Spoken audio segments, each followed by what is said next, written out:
Hello, good morning or good afternoon, wherever you are. We are Ted and Ed Money Connection, and what we're doing is having a great conversation about some things that you might want to join in with us. Ed, how you doing this morning? Ted, as always, this Saturday morning here in Atlanta, I am doing great. The sky is dark and it's cool outside. And after this thing is over with, I'm going to go outside and do a little yard work.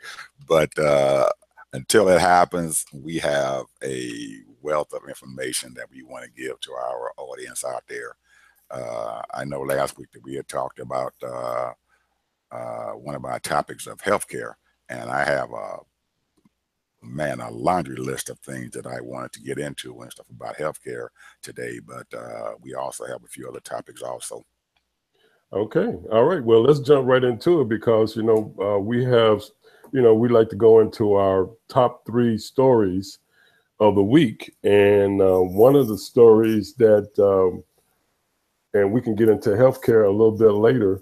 But Absolutely. one of the stories that has really came about in the business world is Gary Cohn, the economic advisor to the president Donald Trump, and he wants to overhaul the tax code. Um, and he has a lot of pressure in doing that because that is one of the big promises that they promised all these corporations and high-end financial people. Um, Now, the thing is, with the tax code, uh, it's still going to be basically preserve three things that's going to be allowable for deductions, and that's the mortgage interest and charitable giving, as well as retirement contributions.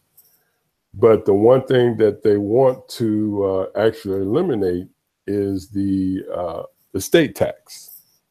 That's the big thing, because that's going to save a lot of, these high-end money people paying taxes.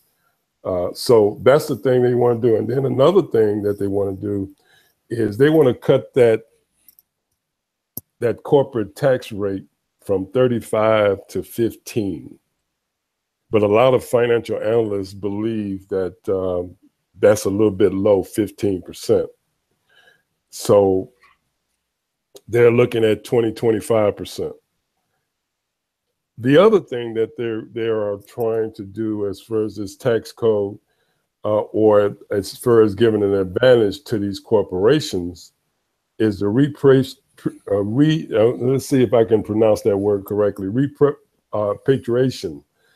They want to cut that down to 10%.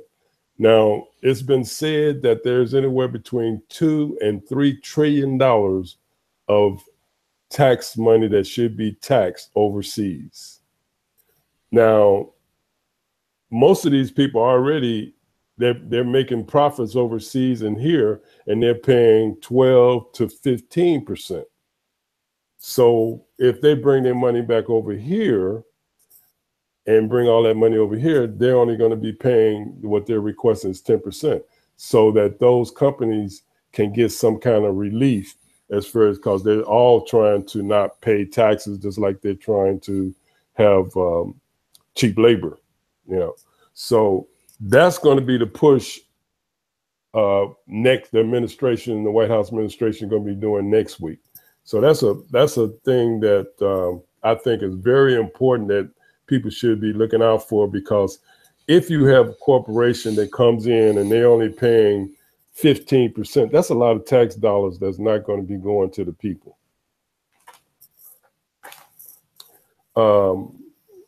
Now, another thing that I wanted to sort of kind of bring up is the Walmart situation with Amazon. There's a big battle with that. I don't know what your feelings are with that but the thing is that they're trying to get Amazon is trying to get all the customers they can. It's a war between the Walmart and Amazon, and they have the analysts believe that the Walmart analysts believe they have a big advantage over Amazon because they have they have major locations all over the country, and they can actually have direct contact and engage their customers with e-commerce. So that's a big thing that's going on right now as far as the battle, because we're talking food costs, and the food costs right now is constantly going up every year. Food costs is going up. That's actually something like almost $1 trillion business. That's as far as buying food, these grocery stores and what have you. So it's a battle not only with Amazon and Walmart, but it's a battle with all the national chains. So look for that as far as what's going on now, because all these companies, all these major grocery stores and companies, all they're trying to do is get loyal customers. And one of the things that Amazon is going to do is they're going to cut that Whole Foods stored foods in half. That's their goal, so that they can get more customers.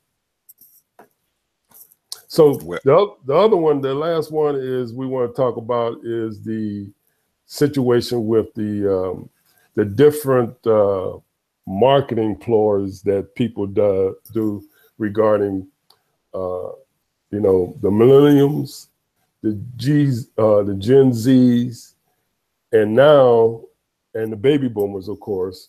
But now we have what we call is the echo boomers. And some of you might not have never heard of the echo boomers, but the echo boomers is a new phenomenon that's very personalized, and they are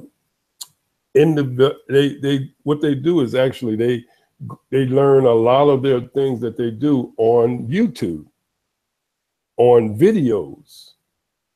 They individualize their learning and they personalize their learning, and they are the age of 26. They're predicting in the next 3 to 4 years, 5 years, they're going to be the biggest spender in the country. And they've already calculated that there's about almost 5 million of those, what they call echo boomers. 26 years old now, they're going to start buying houses, cars on a regular basis. So that's a lot of economic boom for those business people that's looking for a market.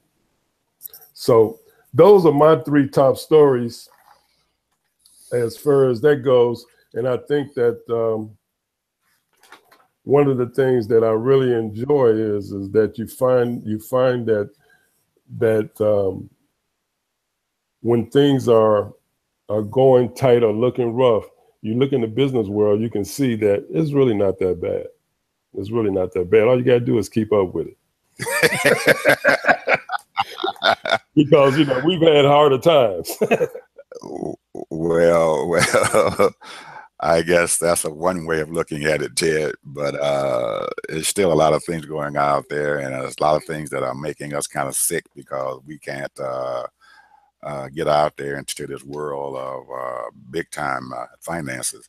But I just wanted to make sure that our audience knew that some of the things that you're talking about eventually does affect them. When you start talking about the tax code and the corporate tax rate and everything by being dropped down, it may not, it's something that's affecting the corporate industry and everything. But when you start talking about taking those tax dollars and stuff out of our system, then it's going to start creating a lot of problems and stuff down the road, because once the dollars are not there, then the Congress and the executive branch of government, they are always looking to cut some things. If you don't have the money, you got to cut it. Well, they tend to want to cut the money and the tax money and stuff down to help their friend. And then when it comes to paying for other stuff like that we need, then they're looking at cutting out entitlement programs. We're going to cut out a lot of things that we're spending money on, because people on the bottom of the food chain are the ones and stuff who are going to actually suffer when you start cutting those corporate tax rates. Also, I was very interested in your repatriation dollars and stuff that are out there. I'm trying to get that word right too. Well, we're talking about a huge sum of money. It's almost $2 or $3 trillion that these companies and stuff have out there, that if you really actually look at it, if you can get and put $2 or $3 trillion and stuff back into our economy, man, it can mean a whole lot of money and a whole lot of things that can be done with those dollars and stuff out there. And one of the things that can happen with it is that I know when Obama was in office, he was also talking about bringing those dollars and stuff back here into the United States, but they had a problem between what they wanted to pay in tax rates and what the Obama administration wanted them to have to pay to bring that money back over here. But I'm pretty sure now that since the Republicans are in charge of the executive and the legislative branch, that they're going to figure out a way to bring that money over and maybe allow the businesses and stuff to decide how much taxes that they actually want to pay to bring that money and stuff back into this country. Well, even though they're going to probably paying a lower tax rate, the advantages and stuff of bringing that reparation money and stuff back here is going to help no matter what that they pay for it. Even if they don't pay anything and stuff for it, it's going to that influx of dollars and stuff into our economy and stuff and everything is going to mean a lot. That means that there's more money out there to buy homes. There's money and stuff out there to start doing some infrastructure building and everything. And when you start talking about infrastructure building and home building, you're talking about putting a lot of people to work who will make up for those lost tax dollars and stuff that we're going to have from.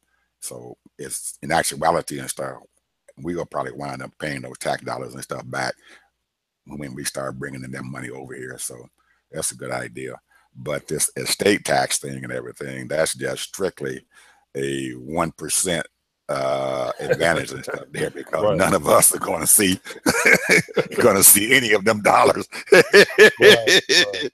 the 1%ers, all them billionaires that Trump has up there in his cabinet. They're the ones who are going to reap that money or whatever, or the Jeff Bezos and the Bill Gates family and all the other billionaires and stuff who are out there who live in this country. They're the ones who are going to reap a lot of money and stuff from that. So it's not going to help us at all. So, and getting into that other subject that you talked about, the Walmart and Amazon battle out there, that is going to be a very unique fight. So, yeah. That's going to be a big fight, I tell you, and I think in the long run it probably will help the consumer to a certain degree, because when you start battling for customers, they want to lower the price to get you in there. So it will help to a certain degree, as long as they don't create monopolies, because that's going to be the problem. If you don't have many choices and people start closing down because they're losing money, like franchises, we see what's going on with Sears and Kmart. They done closed over 120 something stores in Kmart already. And so therefore your actual places where you can shop, the competition is less. So therefore then they can price you for whatever they want, So that's the thing with food. But which is another sort of kind of crawl in my neck, so to speak. The thing is that I'm a firm believer in when it comes to food, that we should be growing our own food. That's me. By us, sort of kind of living in the country for a few years, having a garden and all of that, sustainable life, to me is growing your own food. One of the next articles that I'm working on now is, the Black farmer. There are so many small Black farmers across this country that's farming, and they're doing it all natural. You know, with a lot of them are doing it all natural, and they're growing food and they're selling it. And so I'm trying to find out as far as the local areas in your community is different. So many of them that's out there where you can go to there and buy food and without pesticides and all that kind of thing. So anyway. Well, that could be one of Amazon's eventual goal and stuff, is to bring in those local farmers and buy vegetables and stuff from them, because you know that whole food purchase and stuff out there is it's costs them a lot of money to purchase them. But Amazon has made a commitment, like you said, to cut those food costs in half. Yep. And Amazon does a pretty good job. Jeff Bezos, who is the owner of Amazon, he has driven this company and stuff, and really created a lot of profit and everything and stuff from him, because he's using innovative ideas to do things that other people cannot do, like Walmart. So I think that he is, with that purchase of Whole Foods, it could mean a big boom and everything for those farmers that you're talking about, those small farmers who are who raising their own food or whatever, and they have excess that they want to go out and sell. He may decide to use them to stock his whole food store and create a market and stuff out there for them, so they can maybe eventually start, instead of having a small crop, having a larger crop, because they know they have a place to sell their foods and everything once they raise it. So this could be a big boom for those farmers that you were talking about, who need to raise foods. And Absolutely. yeah, and I probably want to let our audience and stuff know that Amazon and Walmart have decided to, well, actually Walmart has decided to battle Amazon on that front. And this is going to be a big battle of retailers. Some of the big people and stuff out there, you know, Amazon right now is in total control of online purchases or whatever. It is, they have gotten to be huge, and it has made Amazon a lot of money by people going online and buying a lot of their products that they were going out every day and buying from the stores. So with that battle with Walmart and Amazon, Walmart has those physical stores, but Amazon has decided that their physical store is online.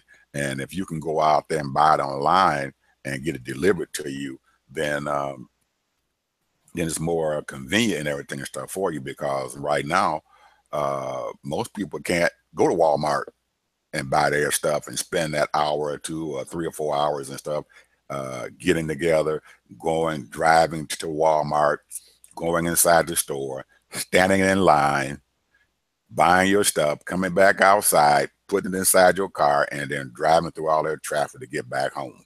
Most people don't have that time. So Amazon has created a niche and stuff there, the way they allow people to purchase their stuff online, because if you go to Amazon, you can buy almost anything there. You can buy dog food, you can buy diapers and tools, everything on there, and it's delivered to you. And if you pay for the Amazon Prime membership, which is $10 a month, all your stuff is shipped to you free. You don't pay any shipping costs.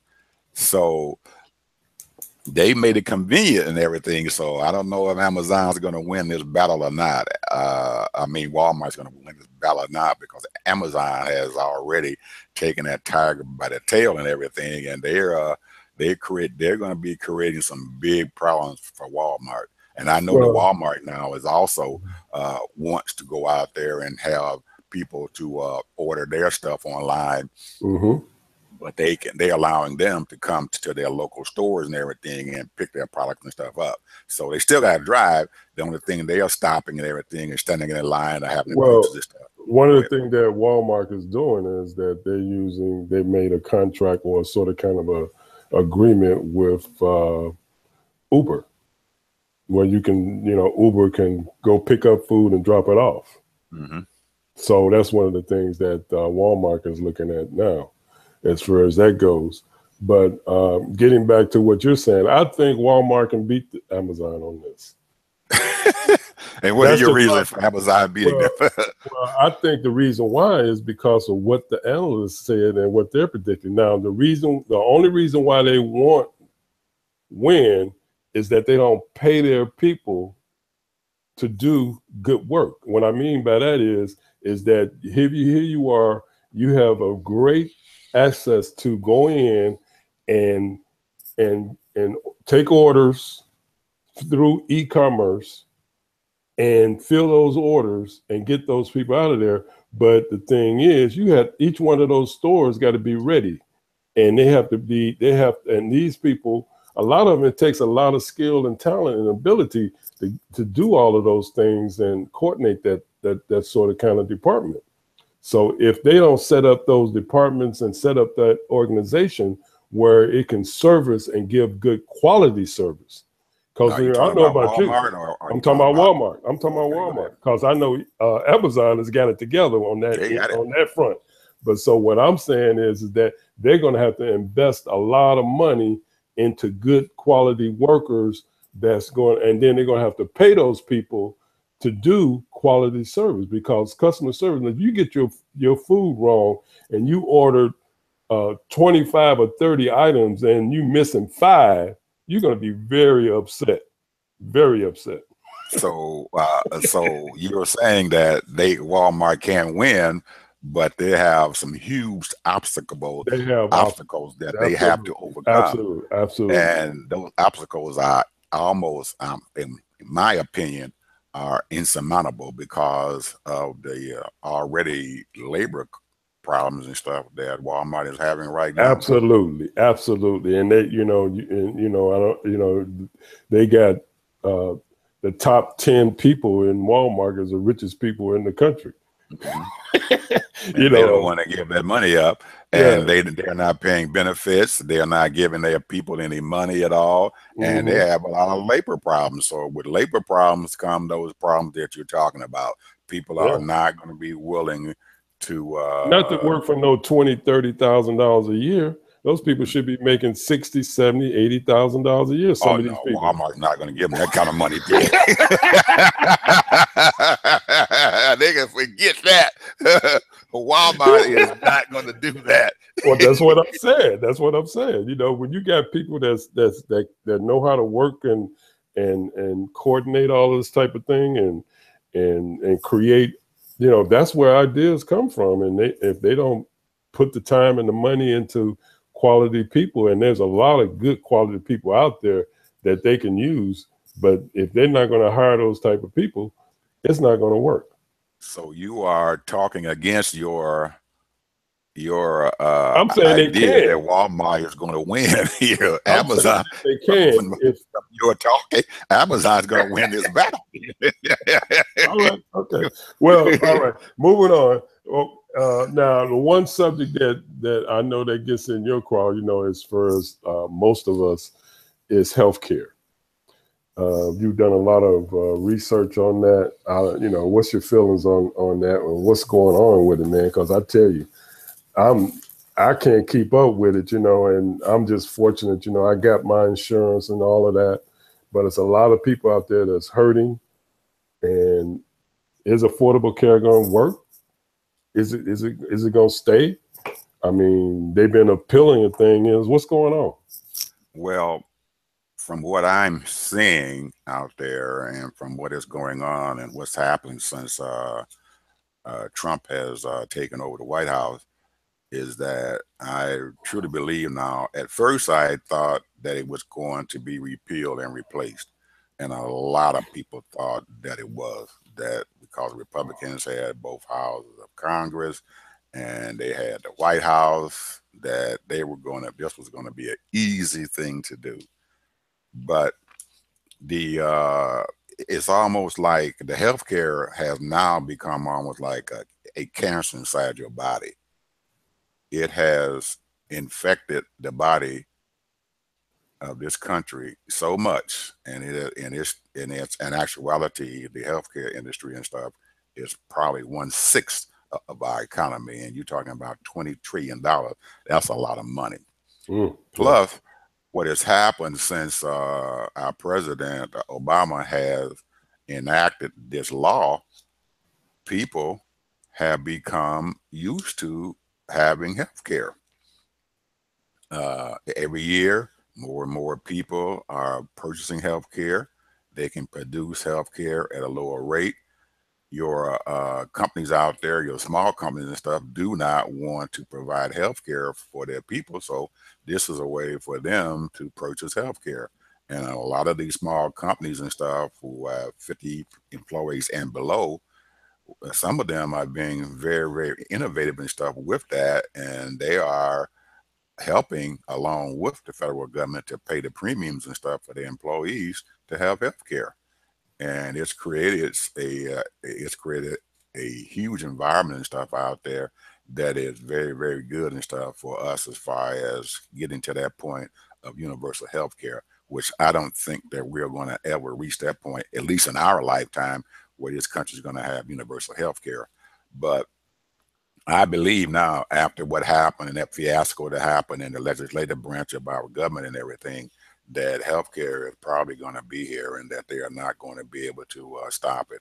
This repeal and replace thing that Republicans have been talking about for the last 7 years probably was just a political ploy to get their constituents to vote for them. And that was probably one of the reasons why they changed the name from the Affordable Health Care Act to Obamacare, because there was a huge part of their constituents who did not like Obama, so they put his name in front of it and everything and made it a lightning rod. Well, that lightning rod, like I said, has turned into a cancer, and it has infected our society right now, because there are so many advantages and stuff to having health care nowadays, where they've expanded upon our Medicaid. And that Medicaid expansion and stuff, those extra dollars that the government and stuff, the federal government has injected into our state governments and everything, it is a huge influx of money. And I think that like your child and stuff, when you start giving them an allowance and everything, that they get used to it and they keep asking for it every week. Where's my allowance at? So the states and stuff are doing the same thing. Where's my health care allowance at? Where's that money at? Because it's became a part of our economy. And a lot of the northern states who have Republican governors have taken that money, those dollars from the federal government, and they're liking it, and their people are liking it, because it takes care of them. They are able to have healthcare exchanges and stuff there, where people can buy healthcare, which creates jobs and stuff there for people who are healthcare providers. They need people who are going to be sitting there working at the desk providing the healthcare. Then you're talking about Medicaid, which takes care of the older people and our children and stuff and everything, and their health care. They need those dollars and stuff and everything to keep people in their homes and stuff. When they get older, our older society wants to stay in their home. They don't want to go to no nursing home or someplace like that. They want to stay in their home. And it has allowed them to do that, because they can send people to their homes to take care of them, to cook their food, to be able to pick them up, take them to see the doctors, to come in and clean their houses up and everything and stuff for them, to help them through so they can stay in their homes a lot longer.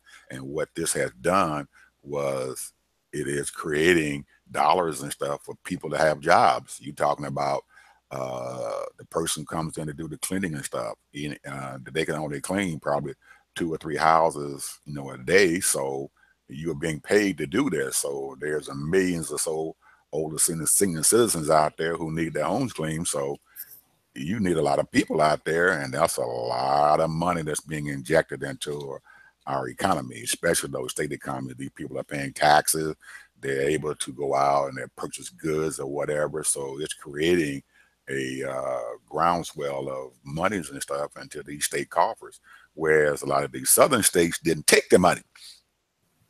And because they didn't take it, they are the ones, I guess, who are driving this thing to repeal the affordable health care. But there's a big fight going on out there, and I don't believe it's going to stop, because with this new tax thing that you're talking about here, they also talking about taking away those advantages and stuff of the taxes or whatever. Because I know if anyone who files taxes and stuff now on your IRS form, there's a section and stuff down there that says, do you have health care and how long you had it? And you have to do a check mark there. And you also get a form and stuff from your insurance company, your health insurance company, a 1096 that they provide to the federal government. So if you don't have health care coverage for the whole year, then the government puts a penalty on you. Wow. So there's money coming back into their coffers and stuff that way. And it's Ted, this is a huge entitlement and stuff now that is out there. And I don't believe that Republicans and stuff can do this. If they can, I will be very surprised now. Like I said, in the beginning, I thought when Trump came into office that he was going to be able to repeal and replace this Affordable Care Act and stuff and get it over with. And by now, we'll be looking at all these advantages and stuff we have anywhere. We get the free physical that we have will be gone. Our children being on our health insurance plan until they get 6 years old would be gone. This lifetime penalty and stuff that they enacted and stuff that you could have to, there was no penalty, no top tier money. If you spent $5 million, they still have to cover you and stuff as far as your health care. I thought all that was going to be gone, but today it's still there. So it doesn't look like they're going to be able to repeal it, Ted. Well, I don't think they're going to repeal it either, but I mean, they're going to cut back on it so much. It's going to be, they're going to select their whoever, they feel that deserves it or needs it or whatever. So they're going to be kicking a lot of people off of it. And that's going to be sort of kind of, to be quite honest with you, discriminatory, because they're going to pick and choose who they want instead of letting all the people get what they need, whether some people need it or not. Because most of the time, you're going to help more people than try to take advantage of it. But one of the things that I wanted to interject to you is I was just looking at the federal pie.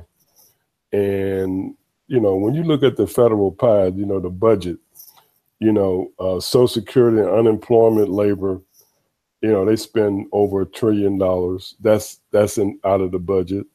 Medicare and health, that's over $1 trillion. And then you have the military. The military, really, they say the military spent only, pretty close to 700 billion, but I think it's more or less more like a trillion. So basically, for us to survive, every year we have to tax people or bring in, taxes, income taxes, all kinds of corporate taxes and everything like that, and local taxes, at least $4 trillion almost. $4 trillion in order for us to live.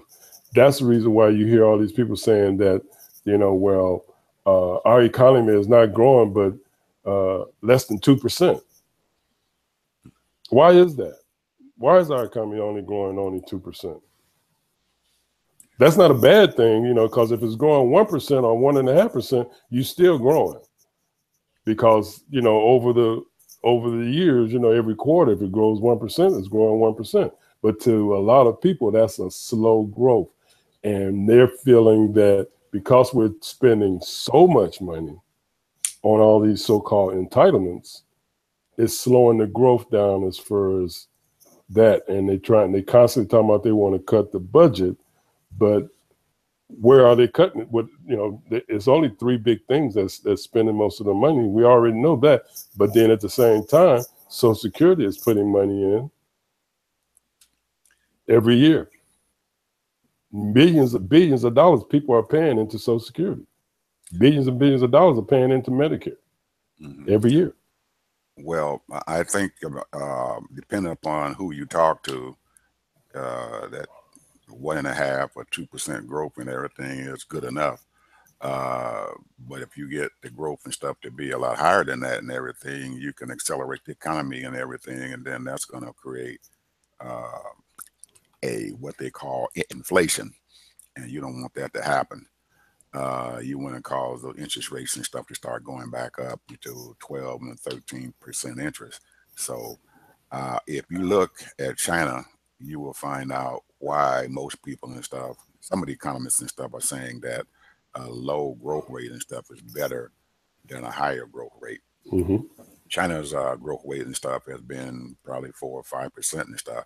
Now all of a sudden, it's creating problems and stuff in their economy and stuff now. So they have did things and enacted certain things to lower their growth rate and stuff down. They're playing with their money, which a lot of us don't like to do, but they're playing games and stuff in the economy because their inflation and stuff is starting to get out of hand. Well, that's what happens and stuff, and that all depends, like I said, on the economists and stuff out there and what they think. And most people out there, Ted, don't realize that when we had this crash and stuff in '08 and '07, when the economy and stuff really crashed and everything, this country started coming out of that crash and stuff, and they have started, and a lot of those companies and stuff now, they are prospering even more. Well,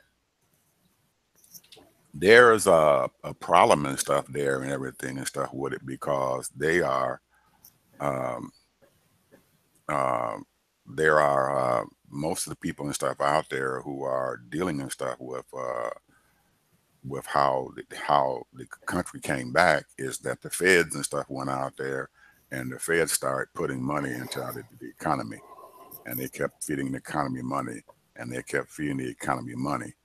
And right now, they are slowing that amount of money that they're feeding into the economy and stuff, so the economy can start growing. So that 1% or that 1.5% growth rate and everything probably is a very real number and stuff that we have to start Now, dealing with. now, when you say, I know what you mean when you say that, but break it down as far as when you say the Fed is feeding the economy money. How is the Fed feeding the economy money? They are the feds are in control of our money. When we were little kids or whatever, uh, when you got your dollar and everything, it was backed up by gold. Mm-hmm. Well, it's our dollar is no longer backed up by gold. It's backed up by our country, and it's the good faith that the other countries and stuff have for our money. So what the feds have done was that they have uh, created money. They're printing money, Mm-hmm. and they're putting this money back into to the economy, Mm-hmm. and it's not real. Right. Because let me just tell you this. You might not know this, and maybe you do, but do you know that in DC, the dollar is worth a dollar, something like $1.15, $1.17. I'm sorry, 84 cents, 84 cents, $84, almost $85. And Mississippi is worth $1.15, $1.17. So the dollar in Mississippi is more valuable when you spend you have more, your dollar can go further in Mississippi than it can in DC. Right. So think about that. I mean, why is that? See, the thing is, like everything, the costs of different states, you can spend more money or less money with your money. Mm-hmm. That's the reason why when you lived in California back in the late 70s and early 80s, I can remember, I was making a pretty nice salary, at $45,000, $50,000 back in the 80s. Mm-hmm. you know, and the thing about it nowadays is you can't live in California, you know, not in a decent way unless you're making 75, $125,000, you Hmm. know, and so because of the cost of everything. So the thing is that you have to look at it in those terms. You know, that's the reason why a lot of us moved and got away from that kind of high cost expense. Hmm. Because when you have children, you know, you have to figure out a way to more than just survive. You got to, you know, prosper, and you're not going to prosper if you're not keeping up with the economy. Hmm. And that's one of the things that has taken, and getting back to the healthcare, has taken a lot of money from people is healthcare. When your insurance, when you used to work, you know, 35, 40 years ago, when we worked for companies, they paid for our insurance. Hmm. Now you have to pay for insurance when you're working for companies. They're Hmm. charging you $500, $600, $700 a month just for your family insurance. When Hmm. years ago, the companies paid for Hmm. it. So now you got another expense that's on your back. Well, that expense is a good expense, Ted, because what has happened since you and I were younger and what's going on and stuff now is that uh, healthcare has become a item that we cannot afford to have, and people want to live, and the people out there on Wall Street and everything have decided that people are going to pay to live, so they are getting rich from people who are buying the healthcare, and they are getting rich from the healthcare industry. They're getting rich from going out and putting their monies into hospitals. They're getting rich from going out and putting their money into nursing homes. They're getting rich because of that. Because if your child gets sick and has to go to one of these emergency rooms or one of these little clinical areas that they have where they have a doctor on duty and they have a nurse on duty, go in there and don't have insurance. Yeah. You walk through that door, the first thing they ask you, do you have health insurance?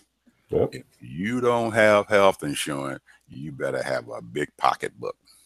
Yep. Well, the So, thing about it though, and I mean to cut you off, but the thing about it is that I can remember there were a lot of hospitals and what have you were nonprofit. absolutely. They were a And benevolent society. right, That is no longer a benevolent society. It is right, a for-profit center. right, absolutely. And that's been the big issue because see, the first thing they tell you is that oh, you want to be socialist, you want to be communist.